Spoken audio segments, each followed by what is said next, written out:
Greetings, my name is John Savers and this is Top Hat and Buttered Popcorn. Today we're going to consider Braveheart.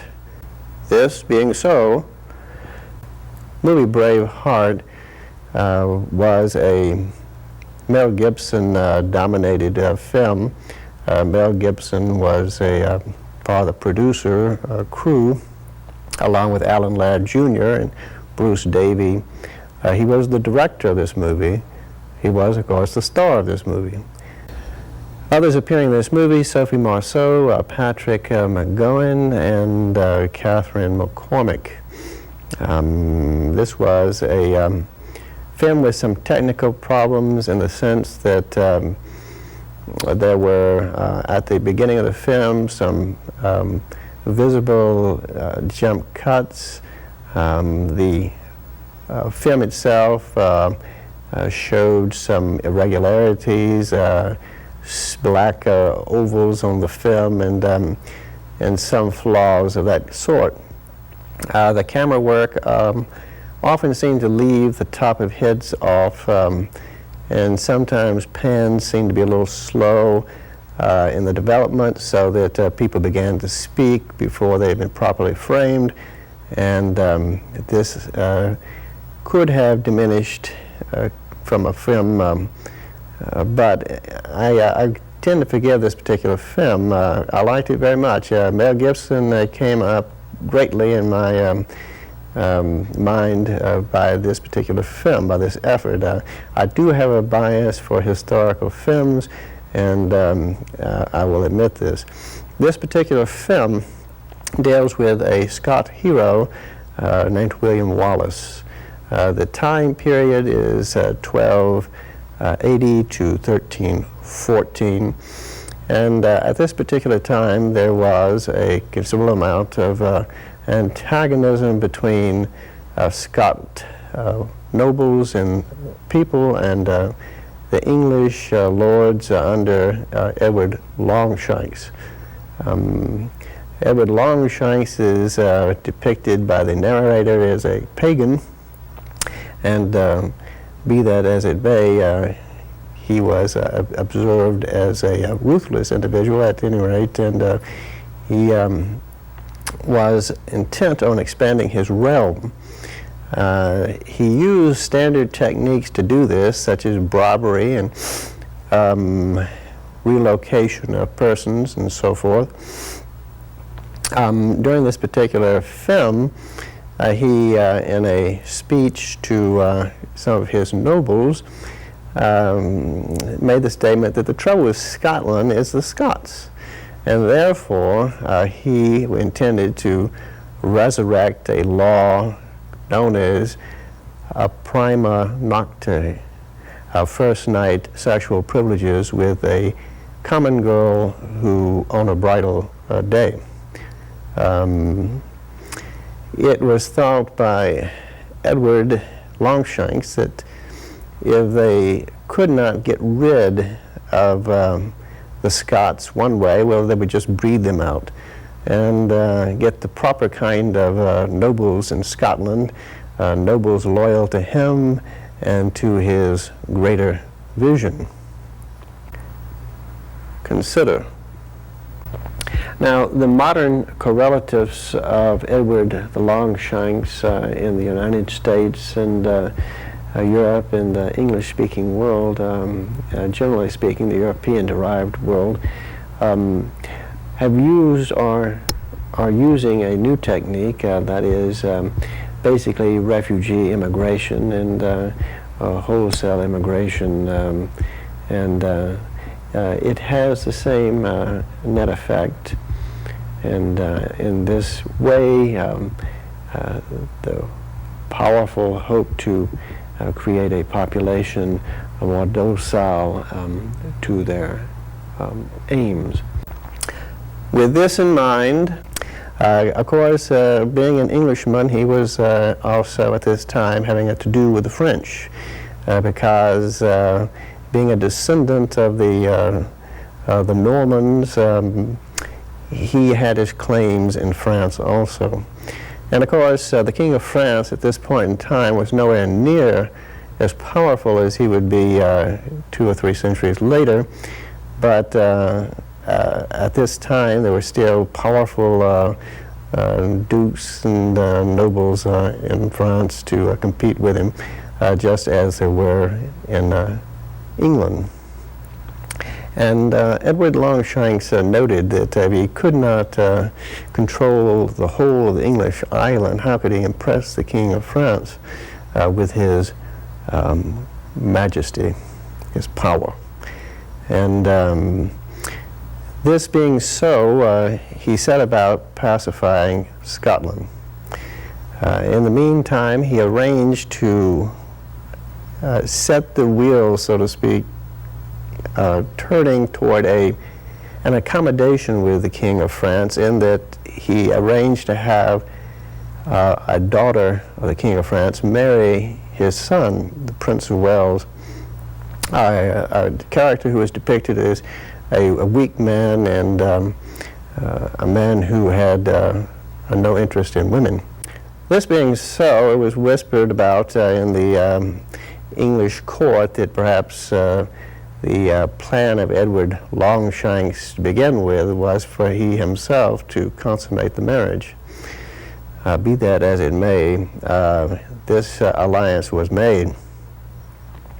Now, the movie opens up with a panning of the Scot land and the rolling kind of mountainous hills and dales and so forth, with the occasional lakes glistening, and bays and all that. And it was kind of a lush-looking land in a sort of muted way, kind of muted greens and grays and drabs and browns, and it had a certain loveliness to it.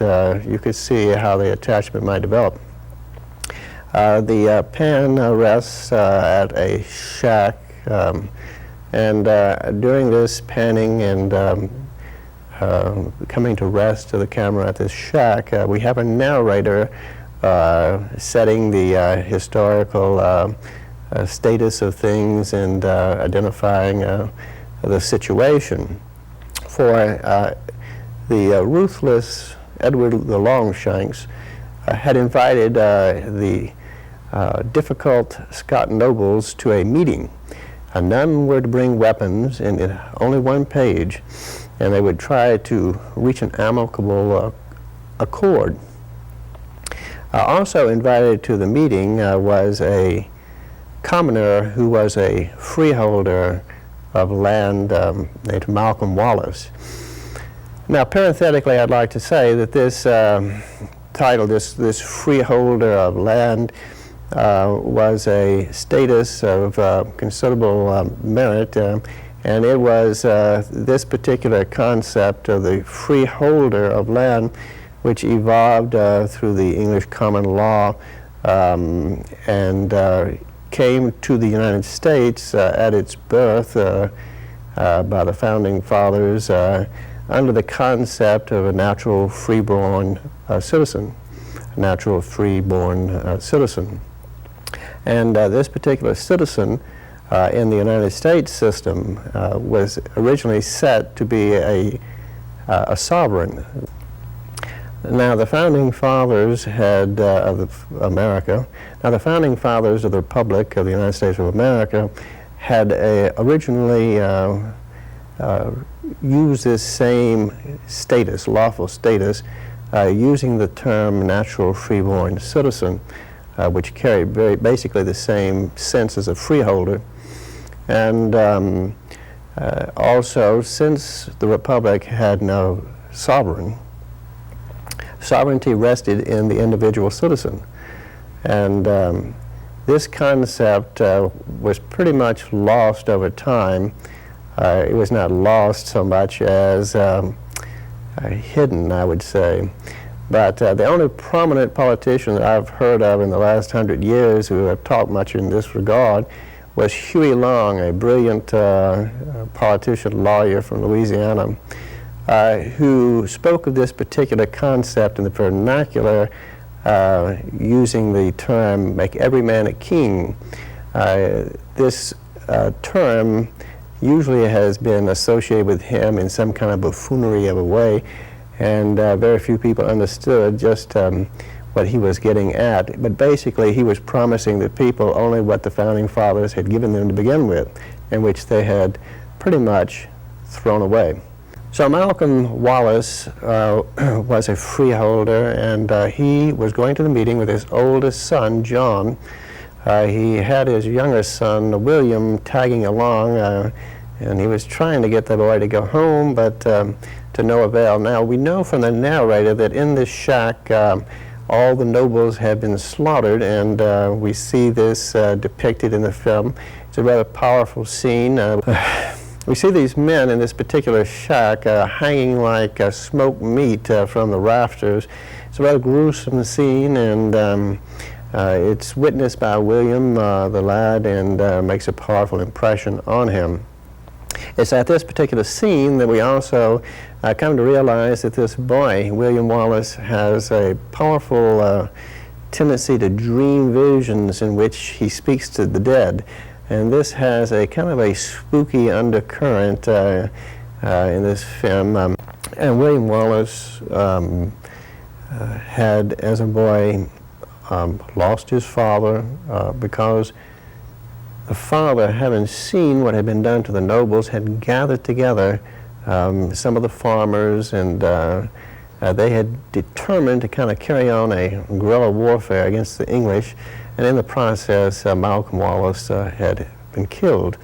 We have a funeral, and we also have another vision by William in which his father speaks to him, and there is emphasis throughout this movie in using one's noodle, of learning, of educating oneself, and always this is being emphasized either by Malcolm or by later his uncle, William's uncle Argyle, the brother of Malcolm. And first learn to think and then learn to use the sword. This sort of advice is repeated to William Wallace, and in fact it takes, because later in the movie he offers to educate his love, a woman I took from as having the name Maud, but in a second ceremony, burial ceremony for Malcolm, one in which the ceremony was done in the vernacular and in a fitting way so that the boy could understand. We had a traditional Scot ceremony. Also, when the lad William Wallace, at the second funeral ceremony for his father, asked his uncle Argyle, what are they doing? He was told, they're playing unlawful tunes on unlawful pipes. And of course, it is the English who had made the bagpipes and the tunes of Scotland, the traditional tunes of the clans and so forth, unlawful because it was an effort on their part to destroy the culture and to amalgamate Scotland into the English culture. As long as the Scot thought of himself as a Scot rather than an Englishman, there might always be antagonism and nuisances such as revolutions and rebellion.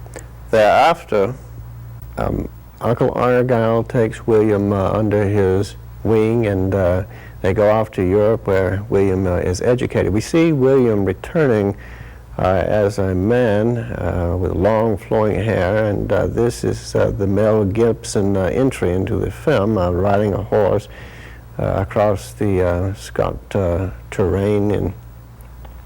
And he gets to his family homestead, the lands of his fathers, and when arriving there he takes a deep breath as to gather in the scent, the smell of it, that remembered from his youth, and caused me to have flicker through my mind the lines, breathes there a man with soul so dead that never to himself hath said, this is my home. my native land. It goes without saying that nowadays such poetry is denigrated completely. It's not giving the correct message. Thereafter, having determined to return to the homestead, to fix it up and to start farming again, William sets forth to reestablish relationships with the Wallace clan. He arrives at the point of a marriage ceremony, and he participates, merriment, and he sees the little girl that he had known from boyhood, the little girl who had, as a kind of beau geste, a effort to make him feel better, at his father's funeral had given him a blue flower, which he had preserved. And he sees her as a grown-up lass, pretty, shapely, expressive sort of face, and altogether appealing, played, I believe, by Catherine McCormick. And he reestablishes at once an interest and starts a courtship. This courtship leads to a secret marriage, and things are progressing along, and he appears to be headed toward what he wants to have, which is a simple life of a husband, a farmer, family man, and a member of his clan. However, his particular clan village is occupied now by an English lord and his soldiers, and as luck would have it, one of them, in a drunken or intoxicated point, takes a fancy to the young lady and presses his desires on her, and she struggles against him and cries out, and William Wallace, who is her husband now, comes to the rescue, and in the process injures some of the king's soldiers. He does get, he thinks, his bride, his wife, away safely. He puts her on a horse and sends her off, and they're going to rendezvous at a grove. And so he, thinking that she had made it to safety, pursues his own safety through the angry swarm of redcoats, and manages to get away and to arrive at the grove, and awaits his wife, and she doesn't show. And the reason she doesn't show is that she has been captured, and the Lord comes down to pass sentence. He is the judge, the jury, and the executioner. And he castigates the people. He said, "We have given you our laws, they are just, and we have lived in harmony, and look how you have repaid our generosity. You have injured soldiers of the king." He said, according to the law, if you injure a soldier of the king, it is just as if you had injured the king. Therefore, the sentence for this lass was death, and he cut her throat. This was another memorable scene, the expression on her face, the fear and so forth, made this rather memorable. Of course, the news gets to William Wallace, and he is furious. He returns to the village, however, in a peaceful mode, and he rides his horse in a stately manner, a slow gait. As he enters into the village teeming with redcoats, he opens up his arms and hands to show he's not armed, and they march forward. He marches forward deeper into the village and deeper into what really is a trap awaiting him. For he too is a violator of this law, and he too will be killed according to the law. He slowly puts the hands above the head, and in the process he pulls out a sword and begins to set upon the English in a great fury and sends them flying. And in this fashion he has crossed his own Rubicon, and from this point on he and his clan have no choice but to pursue a warrior's way against the English, because the English would certainly return with an idea of ruthless reprisal. Interestingly enough, they are joined rather quickly by the McGregor clan, and as news goes out, other clans join in. From this point forward, we have a series of battles, more or less, resulting in the ultimate execution of William Wallace. We see the great victory at Stirling, and it is an interesting depiction. All of these battles are interesting because of the a rather realistic depiction of the battle, the sense of chaos in these hand-to-hand combats, the weaponry, sword and spear and battle mace and battle axe, and assortment of crude blades and shields, and they're all flying about, and all kinds of wounds occurring, arrows and bow and arrows, of course, the heavy horse with a long jousting spear. It was all quite interesting, and because of this particular aspect, I thought of this movie as being basically a man's kind of movie, a movie that was long and had a great deal of fighting in it. I stated this to a doctor I'm acquainted with, and he said, well, you know, it's very interesting because I have two female patients that have seen that movie, and they both said they liked that movie very much because of the romantic part. So, or parts, I should say. So I reconsidered this, and I suppose from the point of view of women who have witnessed this particular movie, the relationship, the courtship of William Wallace and his love was appealing, and I think that probably women also were interested in and touched by the loveless relationship that befell the daughter of the King of France when she married the Prince of Wales, who had no interest in her whatsoever.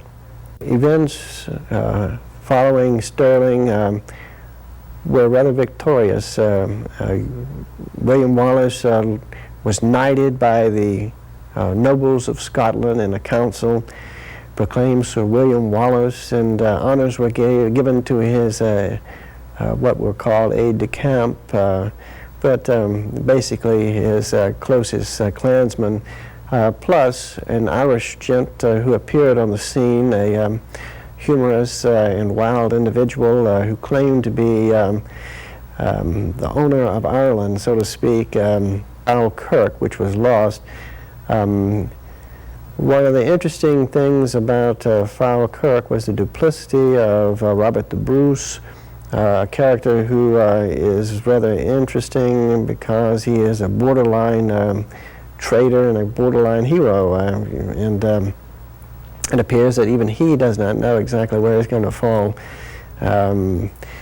But at any rate, throughout most of this movie, Robert the Bruce appears to be somewhat weak and dominated by his father, and perhaps secretly desiring the same things that his father desired. His father is depicted as a ever more grotesque gent whose face is being eaten away, body being eaten away by some kind of cancer or other. And Robert the Bruce betrays William Wallace and his soldiers at Falkirk, having promised to be there with his troops. He did not show, and the King of England gained a smashing victory, and it was all that that William Wallace could do to escape being taken prisoner at that particular battle. Even so, this particular movie was very interesting to me also because they had at the final betrayal of William Wallace by who else but the Scot nobles led by Lachlan and the father of Robert the Bruce, who did the betraying for the usual reasons. He gained more English land and more Scotland and more wealth, and basically bribed. William Wallace was taken to England, and he was found guilty. He refused to recognize Edward Longshank as his king, and according to the king's judge, his magistrate, what possible difference could it make whether you consider him your king or not? He is the king, and you are under his power, and you can die quickly or you can die slowly and suffer greatly. William Wallace chose the latter, and so we see this very interesting process that was used in England of hanging, drawing, and quartering. He did not let loose any cries of for mercy or pain, or he took the pain